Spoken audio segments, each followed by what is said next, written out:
ሰላም ተማሪዎች እንደምን አላችሁ? ዛሬ በግሬድ 12 ሂስትሪ በቻፕተር 8 ሰመሪ ተገናኝተናል። በዚህ ቻፕተር እንግዲህ የተማርነው ፖስት 1991 ዲቨሎፕመንት ኢን ኢትዮጵያ ወይም ደግሞ ቻፕተር 6 ላይ ያቆማችሁትን ወይም ቻፕተር ላይ ያያችሁትን ከ1941 እስከ 1991 ድረስ የነበረውን የኢትዮጵያን ታሪክ ተምረናል። በዚህ ቻፕተር ላይ ደግሞ ከ1991 ጀምሮ እስካሁን ድረስ ያለው የኢትዮጵያ ሁኔታ ምን ይመስላል የሚለውን የተማራችሁ። አሁን ይህንን ቻፕተር ሳማራይዝድ የምናደርግበት ክፍል ነው በኢንትራንስ ማለት ነው። ዘ ትራንዚሽናል ገቨርንመንት ኦፍ ኢትዮጵያ ፍሮም 1991 to 1995 የመጀመሪያው ርዕሳችን እንግዲህ የኢትዮጵያ የሽግግር መንግስት ከ1991 የደርግ መንግስት በወደቀበት ጊዜ አንስቶ ከ1995 በአዲሱ በኢፌዴሪ ህገ መንግስት አማካኝነት የኢህአዴግ ስልጣን እስከያዘበት ጊዜ ድረስ ማለት ነው። የሽግግር መንግስት ምን አይነት ፔሪድ ነበረው ስንል established in June 1991 after EPRDF overthrow the Derg regime ይላል። የኢህአዴግ መንግስት ወይም የኢህአዴግ ኃይሎች የደርግ መንግስትን ኦቨርስሮ ካደረጉበት ወይም ከገለበጡበት ከጁን 1991 ጀምሮ የነበረ መንግስት ነው። introduced a new federal structure based on ethnicity and language and replacing geographic provinces ይላል። ሀገሪቷ ላይ የፌዴራል መንግስት ስርዓትን ያመጣ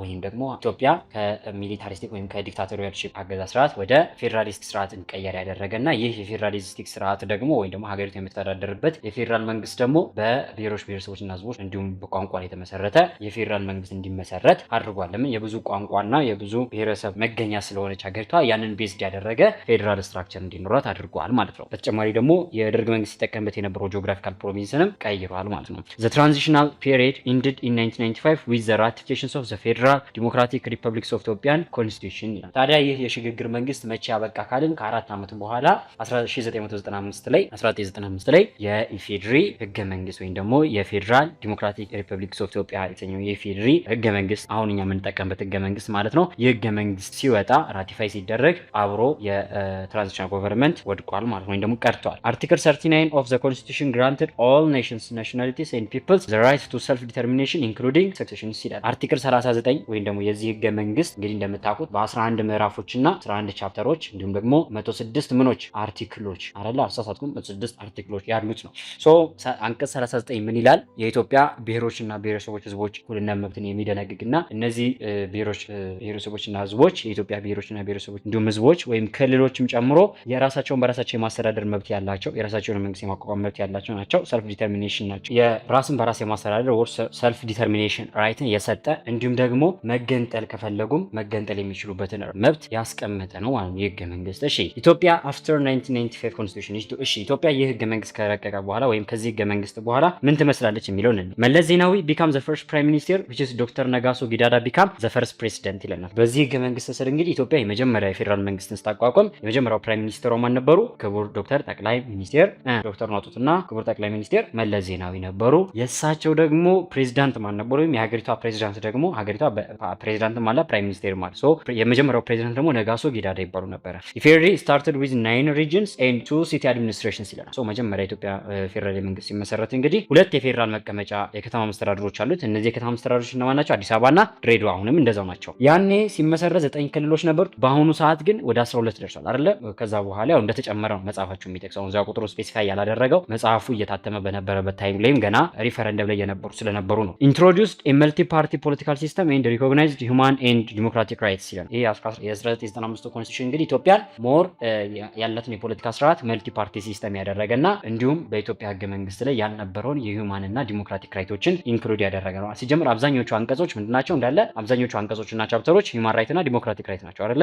ኢሌክሽን held every 5 years under EPRDF rule ይላል። እንግዲህ በኢህአዴግ መንግስት ስር እንግዲህ እንደሚታወቀው ሀገራችን የምትከተለው በየ5 ዓመት የሚካሄድ ምርጫ ነው አይደለ? ወይም ፔሪዮዱን ስንመለከት በየ5 ዓመት ልዩነት የሚደረግ ምርጫ ነው። promoted equality among nations and nationalities, local languages used in education, trails and administration ይላል። ምን ለማለት ነው? በእያንዳንዱ ብሔሮች እንዲሁም ብሔረሰቦች መካከል ያለውን እኩልነት የሚያሰፍን የሚያረጋግጥ እንዲሁም የሚጠብቅ ህገ መንግስት ነው። በተጨማሪ ደግሞ ሎካል ላንጉዌጅን ወይም የሀገሪቷን ቋንቋ ሀገሪቷ ላይ ያለውን በብዙ ማህበረሰብ የሚነገረውን ቋንቋ ለትምህርት እንዲሁም የተለያዩ አገልግሎቶች እንዲሁም ለአድሚኒስትሬሽን ወይም ለአመራር የሚጠቀም ህገ መንግስት ነው ማለት ነው። የሀገሪቷ አሁን የስራ ቋንቋ ምንድነው? አማርኛ። እሺ ዘኢትዮ ኤርትራን ዋር ይለናል። እንግዲህ የኢትዮጵያና የኤርትራ ጦርነት እንግዲህ በአፄ ኃይለ ሥላሴ ጊዜ ብቻ አልነበረም፣ በደርግ ጊዜ ብቻ አልነበረም፣ በኢህአዴግ ጊዜም ነበረ። እስከ 1998 እስከ 2000 ዓመተ ምህረት ድረስ ለ2 ዓመታት ያክል ቆይቶ ነበር። began on May 6 1998 over the ባድሜ ቦርደር ዲስፒት ይላል። እንግዲህ እንደምታውቁት ልክ ደርግ ሲወድቅ አብሮ በዛው ኢፒኤልኤፍ የደርግን ሰራዊት ይዘው ትግራይ ላይ ሲያሸንፍ ትግራይን ለያይቶ ነበር ወይም ደግሞ ያው ትግራይን ለይቶ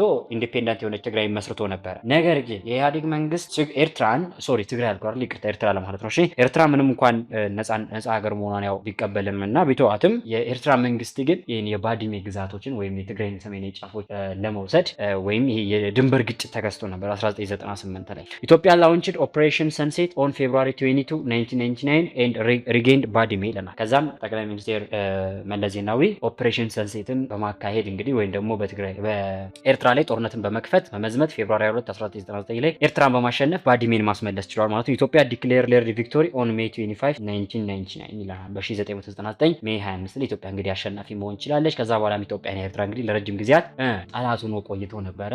አብይ አህመድ መጥቶ ሲያስታርቅ ማለት ነው። ግሬት ኢትዮጵያን ሬኔሳንስ ዳም ሌላው እንግዲህ ከኢትዮጵያ ከዚህ ከ1995 በኋላ እንግዲህ ያሳየችው ለውጥ አንዱ ምንድነው? ታላቁ የኢትዮጵያ ህዳሴ ግድብ ነው፣ ግርድ የምንለው ማለት ነው። ኮንስትራክሽን ቢጋን ኢን 2011 አንደር ፕራይም ሚኒስተር መለስ ዜናዊ። የግድብ የተጀመረው መች ነው? ከዛሬ 14 ዓመታት በፊት 2011 ላይ በፈረንጆቹ አቆጣጠር 2011 በመለስ ዜናዊ፣ በእኛ ደግሞ ወደ 2004 አካባቢ ላይ ማለት ነው። ፋይናንስድ ላርጅሊ ባይ ኢትዮጵያን ሲቲዘንስ ይላል። ይህ ግድብ እንግዲህ ሙሉ ለሙሉ ማሰብ የሚቻል ደረጃ ፋይናንስድ የሆነው በማን ነው? በኢትዮጵያውያን። በቃ ኢትዮጵያውያን ራሳቸው የራሳቸውን ግድብ የገነቡበት በራሳቸው ገንዘብ የገነቡት ግድብ ነው ማለት ይቻላል፣ ያለማንም እርዳታ ማለት ቢኮዝ የዚህን ግድብ ግንባታ ብዙዎች አይፈልጉም። አሰሳሉ ማስታወቂያው ራሱ 8100 ጊዜው ሩጫ ነው ፈጣን ነው ዘመኑ ያሉ ኮሜዲያኖች የሰሩት ማስታወቂያዎች ነበር እና ከሁሉም ሰው ላይ በ8100 አማካኝነት ብዙዎች የሚችሉትን ያህል ሰፖርት ያደርጉ ነበር። ኤክስፔክትድ ቱ ጀነሬት 6000 ሜጋዋት ኦፍ ኤሌክትሪሲቲ ቡስቲንግ ናሽናል ፓወር ሰፕላይ ኤንድ ሪጂናል ኢንፍሉዌንስ ይላል። የግድብ ሲጠናቀቅ 6000 ሜጋዋት የኤሌክትሪክ ኃይል ማመንጨት ይችላል። ይህ ደግሞ እንደ አፍሪካ ቀዳሚውና አንደኛ ያደርገዋል። ይህ ደግሞ ከሀገሪቷም አልፎ የጎረቤት ሀገራቶችን የኃይል ምንጭ መሸፈን ይችላል ተብሎ የሚታሰብ ነው። ኢትዮጵያ ሮል ኢን ፒስ ኪፒንግ ሌላው እንግዲህ ኢትዮጵያ ያላት ያለችበት ሁኔታ ከዛ በኋላ አንዱ ተጠቃሹ ነገር ምንድነው? የዓለምን ሰላም እና ጸጥታ በማስፈን ጉዳዮች ላይ እንግዲህ ተሳታፊ ነች። ደግሞ ሰላምን በማስጠበቅ ዘመቻዎች ላይ በተለያዩ ጊዜያት ተሳትፋለች። ሎንግ ሂስትሪ ኦፍ ፒስ ኪፒንግ ሲንስ 1950 ይላል። ከ1950ዎቹ ጊዜ ጀምሮ ኢትዮጵያ እንግዲህ ዓለም ላይ የሚፈጠሩ ግጭቶችን ለማረጋጋት ወይም ደግሞ ሰላም ለማስፈን በሚደረጉ ዘመቻዎች ላይ ትሳተፋለች እና በዚህም ትታወቃል። 1950ዎቹ ያልነው ከኮሪያው ጦርነት ጀምሮ ማለት ነው። ኢትዮጵያ በዩናይትድ ኔሽን ግብዣ ወይም ደግሞ ጥሪ እንዲሁም ደግሞ በአሜሪካም ጥሪ እንዲሁም በአፍሪካ ዩኒየንም ጥሪ አማካኝነት እንግዲህ የተለያዩ ሀገራት ላይ ዘምታለች። የመጀመሪያው የኮሪያ ጦርነት ነው። የኮሪያ ጦርነት ላይ ደቡብ ኮሪያን ደግፋ ከዩናይትድ ኔሽን እና ከአሜሪካ ጎን ቆማ ሰራዊቷን ልካ ተዋግታለች። የኮንጎ ጦርነትም ተሳትፋለች።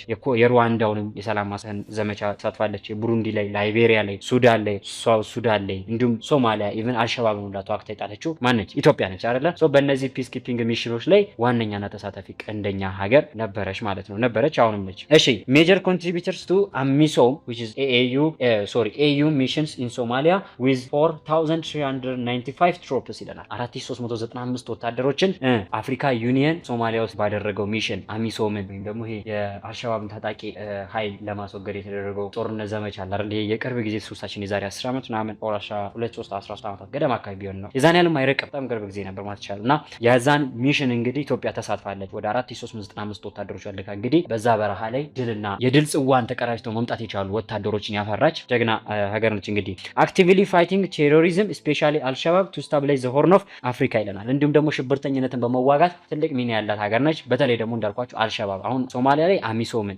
ከዛም አልፎ ደግሞ ከአሚሶም በኋላ ደግሞ አልሸባብ ተነስቶ ነበር። የቅርብ ጊዜ ትውስታችን ናቸው እነዚህ ታጣቂ ኃይሎች እና አልሸባብ እና ኤስአይኤስ። ኢትዮጵያ በኤስአይኤስ ላይ ብቻ ያልተሳተፈችው እንጂ አልሸባብን ከሶማሊያ ላይ ድምጥ ማጡን ያጠፋችው ማለት ኢትዮጵያ ነች አይደል? ረጅም ጊዜ ስትዋጋው ቆይታለች።